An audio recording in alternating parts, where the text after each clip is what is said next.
Wow. All right, welcome everybody. Welcome to a conversation about your future, the future of your companies, your nations, and your kids.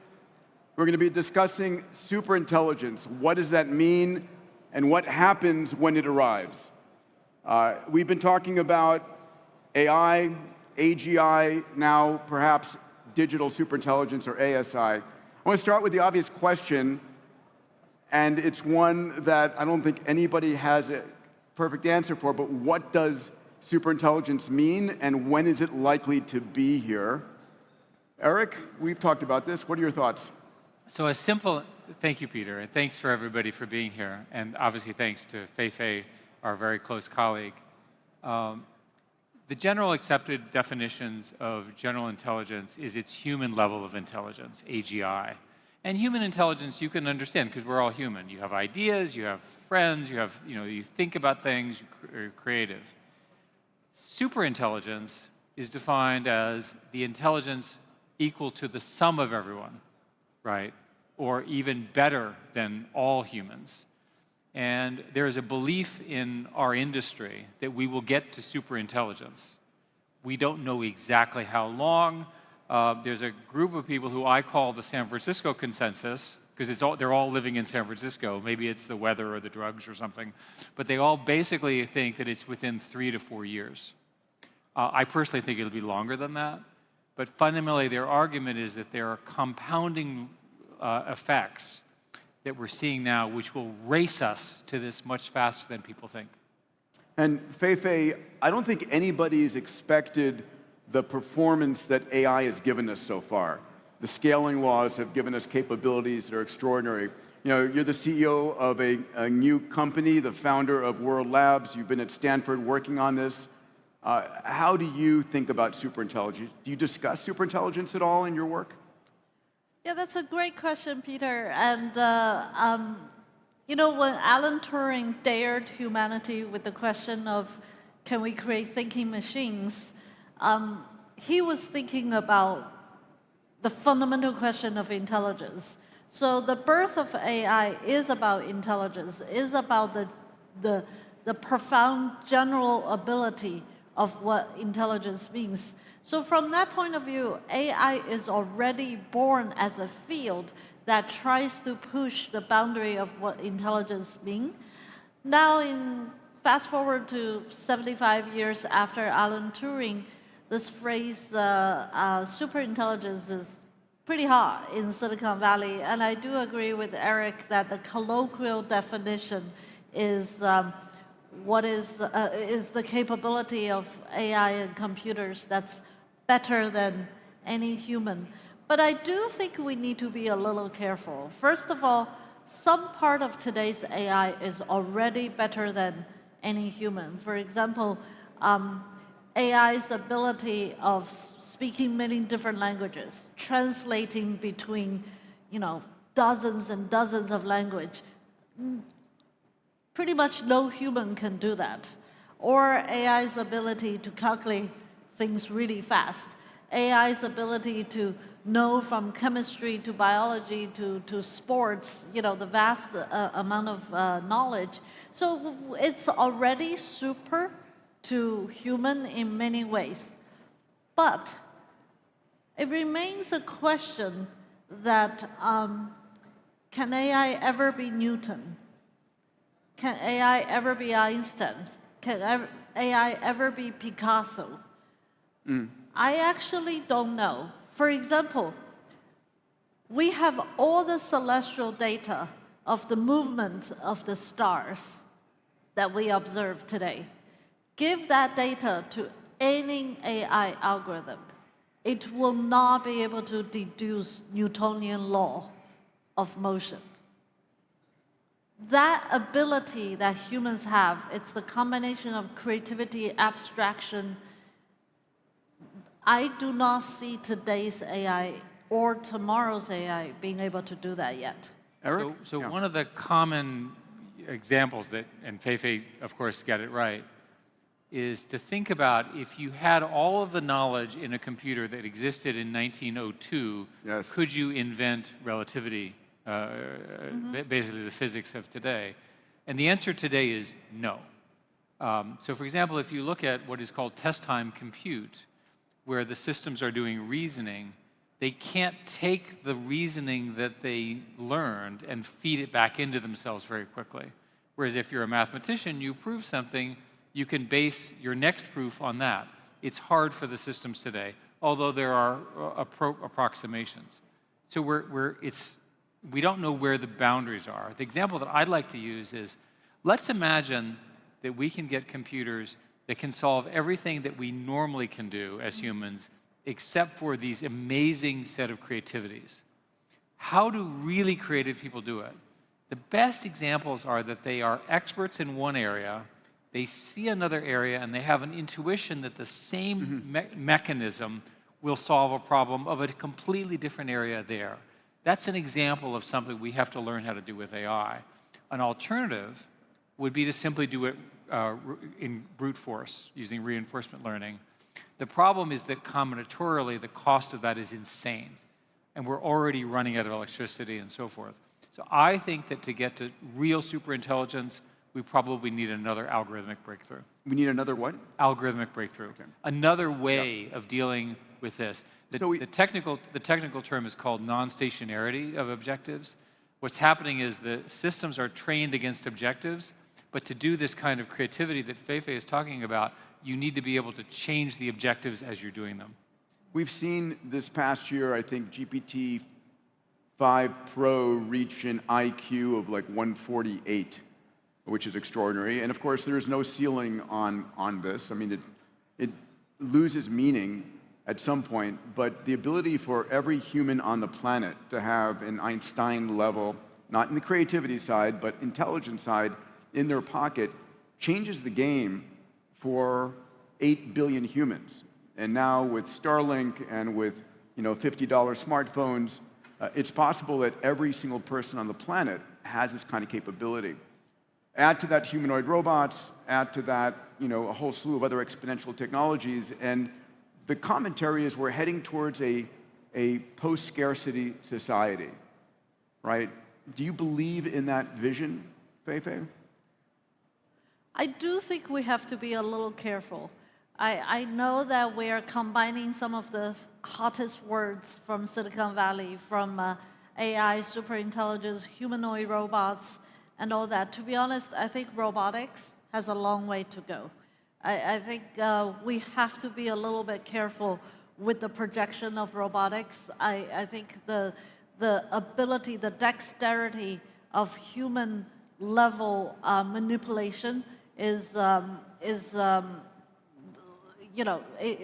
we have to wait a lot longer to get it. So are we entering post-scarcity? I don't know. I'm not as bullish as a typical Silicon Valley person, because I think we're entering, I absolutely believe AI will be augmenting human capabilities in incredibly profound ways. But I think we will continue to see that the collaboration between humans and AI will be the most productive and fruitful way of doing things. So the projection is that AI is going to generate as much as $15 trillion in economic value by 2030. The idea that shifting the foundation of national wealth from capital to labor to computational intelligence. So what's that implication, Eric, for the global economy? How are we going to see redistribution, if you would, of wealth or of capabilities? Are we going to see a leveling of the field between nation states, or are we going to see runaway winners? So in your abundance hypothesis, which we've talked a lot about, there may be a flaw in the argument, because part of the abundance argument is that it's abundance for everyone. But there's plenty of evidence that these technologies have network effects which concentrates to a small number of winners. So you could, for example, imagine a small number of countries getting all those benefits.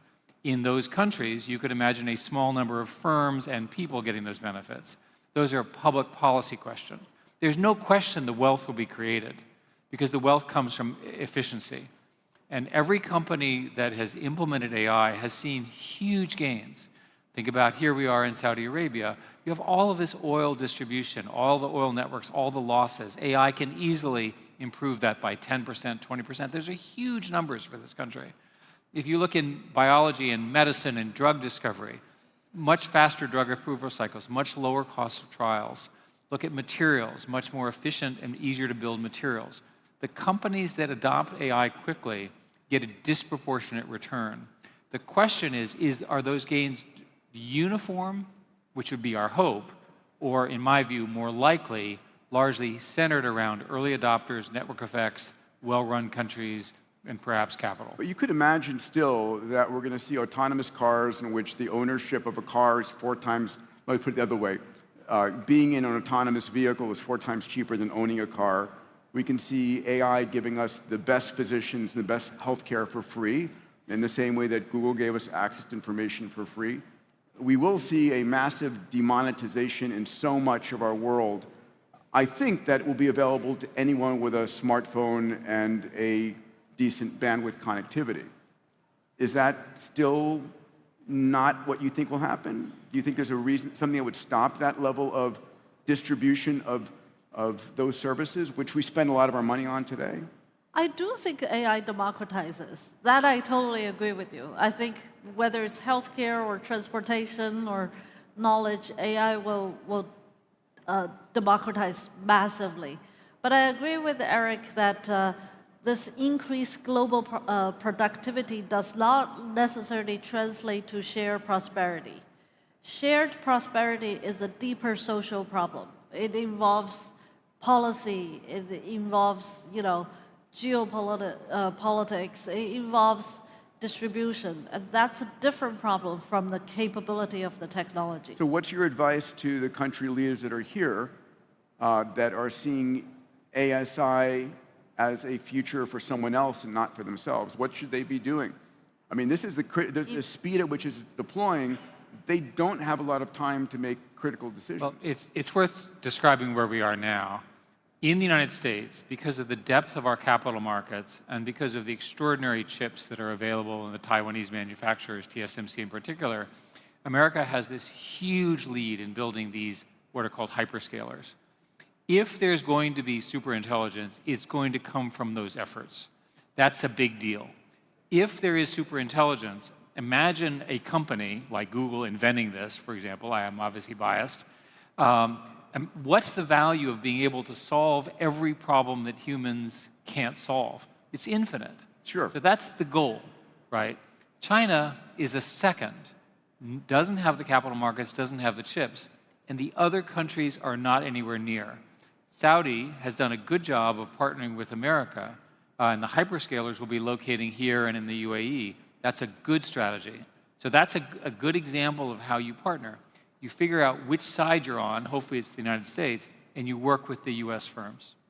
I do think countries all should invest. Invest in their own human capital, invest in partnerships, and invest in its own technological stack, as well as the business ecosystem. This is, as Eric said, it depends on the strength and particularity of the different countries, but I think not investing in AI, it would be macroscopically the wrong thing to do. So under the thesis that that investment involves building out data centers in your nation, do you think every country should be building out a data center that it has sovereign AI running on?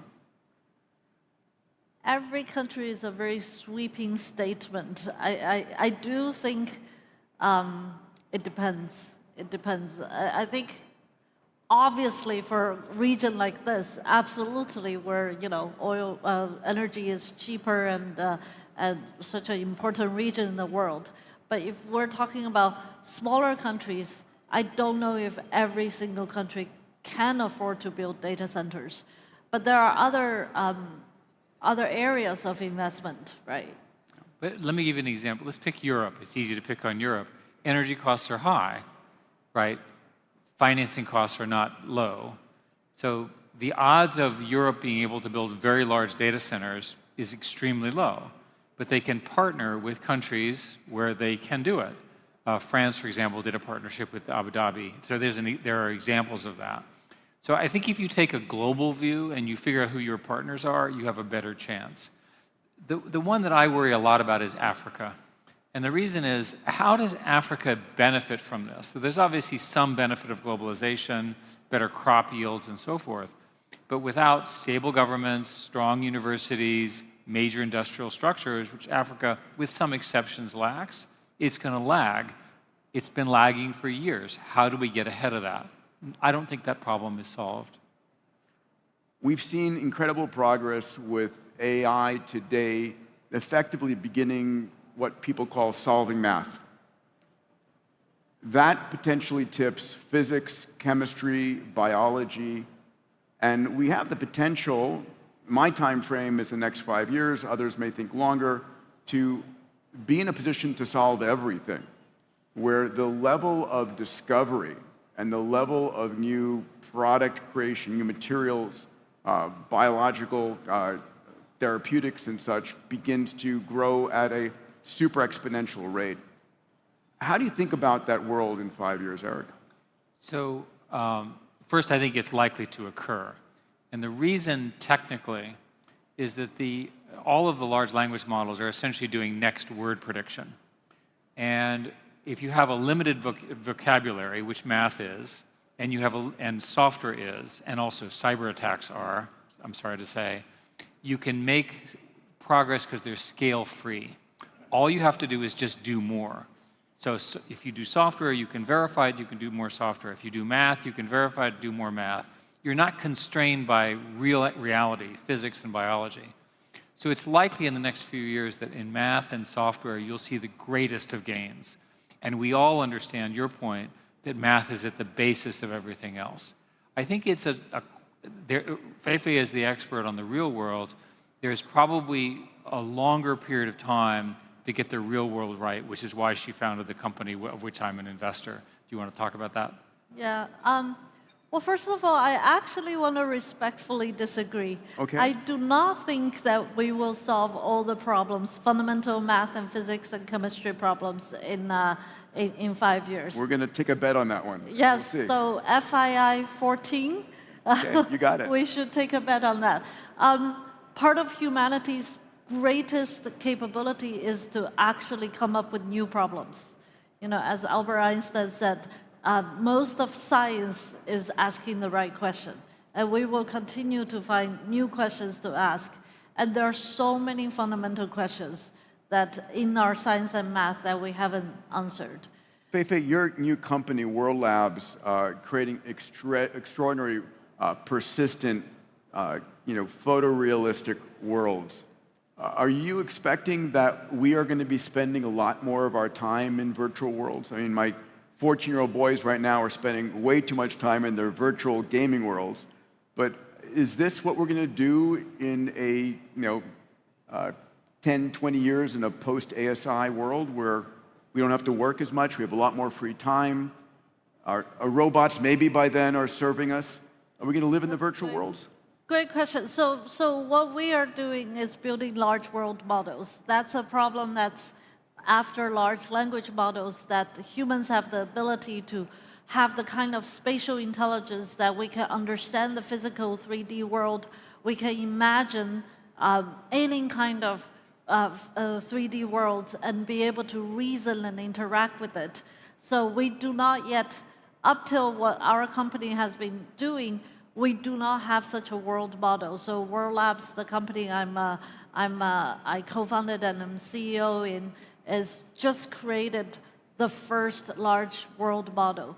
So the future I see, I actually agree with you that we will be spending more time in the multiverse. Yes. Of the virtual worlds. It doesn't mean that the reality, the real world, this physical world is gone.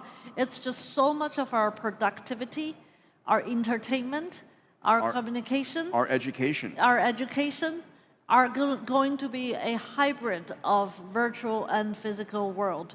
Think about, think about in medicine, how we conduct surgery is very much going to be a hybrid world of augmented reality, virtual reality, as well as physical reality. And we can do that in every single sector. So humanity is using these large world models are going to enter the infinite universe And I had a era. chance to see your model backstage. It's amazing. If you haven't yet, go check out Fei-Fei's World Labs. The technology she's building is going to be world-changing. So, my last question here is about human capital. So superintelligence has been called the last invention humanity will ever make, as it could automate eventually every process. We'll see if it automates discovery. We'll see how much of creation it automates. But in a world where the best strategy, science, and economic decisions are being made by machines, at some point, what is the ultimate irreplaceable function of human intellect and leadership? What are humans innately going to be left with in 10, 20 years? Well, in 20 years, we will enjoy watching each other compete in human sports, knowing that the robots can beat us 100% of the time. But if you go to Formula One, you're going to want to see a human driver, not an automated car. Yes. So humans will always be interested in what other humans can do. And we'll have our own contests, and perhaps the supercomputers will have their own contests too. But your reasoning presumes many, many things. It presumes a breakout of intelligence in computers that's human-like, unlikely, probably a different kind of intelligence. It presumes that humans are largely not involved in that process, highly unlikely. All of the evidence, and Fei-Fei said this very well, is going to be human and computer interaction. That basically we will all have savants. Going back to what you said about 8 billion people with smartphones with Einstein in their phone, the smart people, of which there's a lot, will use that to make themselves more productive. The win will be teaming between a human and their judgment and a supercomputer and what it can think. And remember that there is a limit to this craze, that supercomputers and superintelligence need energy. So perhaps what will happen at some point is the supercomputers will say, we need more energy, and these humans are not building fusion fast enough, so we'll accelerate it. We'll come up with a new form of energy. Now, this is science fiction, but you could imagine at some point the objective function of the system says, what do I need? I need more chips or more energy, and I'll design it myself. Now, that would be a great moment to see. I do want to say it's so important as we talk about AGI and ASI that the most important thing that we keep in mind is human dignity and human agency. Yes. Our world, unless we are going to wipe out the species, which we're not, has to be human-centered.